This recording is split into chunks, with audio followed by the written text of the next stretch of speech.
Kinukonsidera naman ng isang mambabatas na magkaroon ng hiwalay na ahensya na tututok sa seguridad ng digital ecosystem ng bansa. Dahil na rin ito sa ilang insidente ng cyber-hacking sa bansa na napigilan ng DICT. Ang detalye sa report ni Joshua Garcia. Patuloy ang investigasyon ng National Cybersecurity Interagency Committee sa mga nangyaring cyber attack kung saan pinuntirya ang mga website ng iba't ibang ahensya ng pamahalaan. Sa datos ng Department of Information and Communications Technology o DICT, lumabas na kanilang napigilan ng mga atake partikular sa website ng OWA kung saan may nadetect silang mahigit 17,000 attempts sa dalawang server na ginagamit ng mga OFW para sa kanilang login information at credentials. Simula nito nakaraang Disyembre hanggang ngayong buwan ng Pebrero. Ayon sa investigasyon ng DICT, nagmula ang atake gamit ang multiple IP addresses ng CNC.net na nabatid na mula sa China.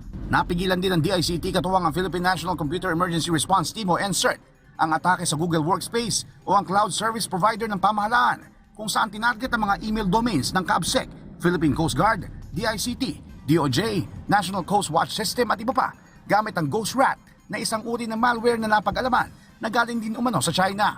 Paliwanag ni DICT Undersecretary Jeffrey Ian D. Puspusan ng kanilang mga isinasagawang hakbang kasabay ng kanilang investigasyon, hindi lamang para pigilan ang mga atake, kundi para matukoy kung saan ito nagmumula. Ito'y sa kabila ng kakulangan pa ng sapat na ebidensya. Our investigation currently holds circumstantial evidence suggesting that alleged perpetrators may have operated through Chinese networks and utilized tactics, techniques, and procedures associated with known Chinese advanced persistent threat actors. However, it is crucial to understand that at this stage, we lack direct evidence conclusively linking these incidents to be having the authorization of the Chinese government.